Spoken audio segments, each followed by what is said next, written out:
Jujutsu Kaisen 255 is upon us, and I have to ask the question, have we underestimated Miguel? And also, where the fuck is Yuji? So, without further ado, let's just look into it. So, unless you've been living under a rock right now, you'll have no doubt heard of Miguel. This is a dude who, in the manga, has less than around 20 panels across 250 fucking chapters of Jujutsu Kaisen, which is kind of crazy, and we've seen this dude fight and barely survive against Gojo Satoru. Of all people across the verse, we've seen him fighting against Gojo, and everyone that Gojo was fought against, he has made them look like insects, beating the absolute fuck out of Jogo. That beating that he put on Jogo was simply diabolical.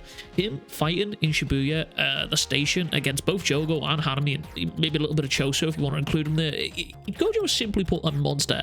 Even Gojo made Sukuna, of all people, look inferior at certain points during their battle. And in fact, when it comes to grading in Jujutsu Kaisen, I think I would put Gojo and Sukuna in a grade of their own above special grade. Because while the special grades are one thing, those two are just a totally different fucking beast. But Miguel is a very interesting factor because depending on whether you watched or read Jujutsu Kaisen 0, you'll have two very, very different interpretations of his character. Because on one hand, in the manga, we barely see them fighting. We see Miguel being launched by Gojo, and Gojo complimenting, saying, hey, you're pretty tough here. This same Gojo, by the way, who called Jogo weak, is complimenting Miguel here. However, the film, that's a bit of a different story altogether, because we saw Miguel getting his absolute ass handed to him in a vicious beatdown by Gojo here. So, considering how Gege is setting up Miguel in these recent chapters here, and how the editor's comments has mentioned that Miguel was the man who stood on equal footing against Gojo Satoru, kind of makes me wonder, just how strong is Miguel?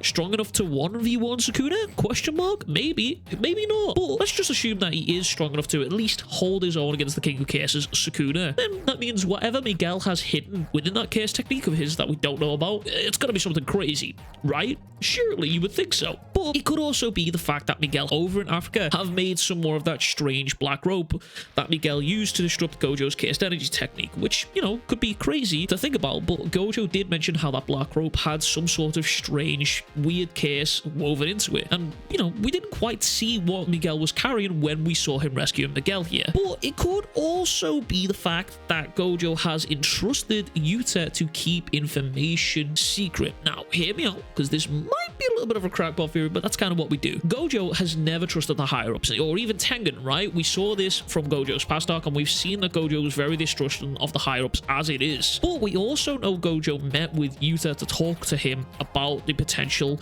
upcoming events of Shibuya. He sensed that something was going to go wrong, but that entire conversation definitely wasn't shown. They definitely didn't just meet up just to have that small-ass conversation, but it is definitely possible that Gojo has told Yuta to keep things secret because he knew Sukuna could also learn certain pieces of information while being inside of Yuji. Now, we've already seen Yuta dabble in espionage across the series, hiding that he killed and revived Yuji from the higher-ups, and is also hiding that he had Sukuna's final finger all along, which, by the way, I don't think many of us actually... Well, a couple of us kind of figured that out, but a lot the main prevalent theory that I saw around was Nobara was going to renaissance the last finger. Obviously, that never happened. But he also seemingly killed the higher-ups with Inumaki, so Yuta is definitely no stranger to keeping information secret for Gojo, and Yuta may have been told to keep it all a secret and lie to the gang, and even Tengen, if Miguel did in fact have extra black rope for future fights. But Miguel is also someone that Gojo entrusted Yuta to, and that dude taught Yuta a lot, and as we know, Yuta is now strong as fuck. I mean, he was already strong anyway from JJK 0, but now he is really fucking strong, if, in my opinion, easily top 5 within the series right now. So it is very, very fucking possible that Miguel is actually the secret weapon that Gojo had ready to come and help if needed. It also helps that even further that Miguel here is a complete and utter unknown entity to Sukuna. Sukuna has literally zero idea on who Miguel is or what he can do. Remember, Sukuna hadn't incarnated at this point here, so he has zero idea who he is. Everyone that has seen Miguel, Sukuna has not been a part of. Miguel wasn't around Megami, so Megami doesn't know who he was, and Yuji wasn't even enrolled in the school at this point, so Yuji doesn't know who he was either. But where does Yuji fit into all of this? You see, I don't think we've seen Yuji here for a little minute, and personally, I'd like to see him more on the battlefield. I'd like to see him being start to get more active within the fight. The last time we saw Yuji, he was actually clinging to deal life after mentioning he'd taken 4 fatal attacks from Sukuna himself. But there's just one question on everyone's mind. Is that all Yuji has to offer? after all the time skip we've seen, with everyone growing stronger, with Yuji now having shown us the soul punches, RCT, and even blood manipulation, is that all he has to offer? One thing that I think was a shocker to everyone was Yuta being able to use cleave and hit Sukuna. I think I saw a lot of people being kind of upset that it was Yuta using this technique here, even though it was probably the more relative option here. The longest run of theory was that Yuji would be the one to gain Sukuna's technique, just like Gojo said way back when. But here we are now in the present, and so far, no technique.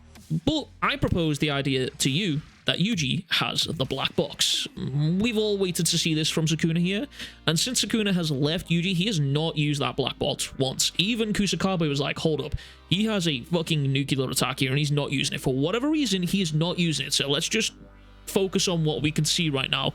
And so far, Sukuna has only used the 10 shadows and cleave and dismantle, and it was once stated how Yuji has now become like a cursed object, steeped in Sukuna's cursed energy. But I wonder if the black box that Sukuna has was his original technique, because Sukuna said to Jogo when he fired that fire arrow, and he said, oh, I thought you would have known about this, but I guess you wouldn't.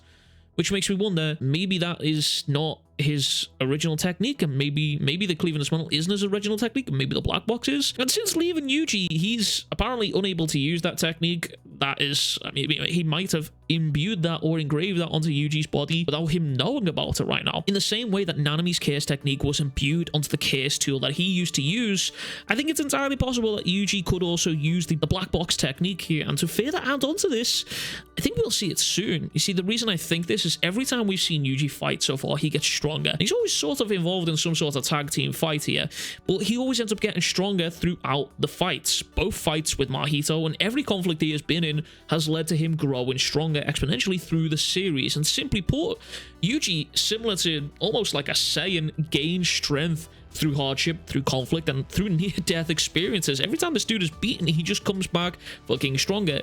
And right now, Yuji has experienced 4 of those near-death moments. So I think within the next couple of chapters, we'll see Yuji reappear on the battlefield alongside Miguel, where we'll see them both start to turn the tides on Sukuna. Hopefully.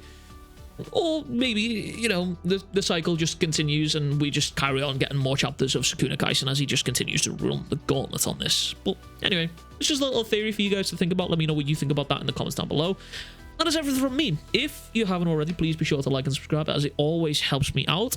And consider supporting me on Patreon, because that always helps keep the dream alive, and you get all sorts of exclusive behind-the-scenes content on how I make all my videos. But that is everything from me. As always, I will catch you guys all in the next one. Much fucking love. Big fucking kisses. Peace.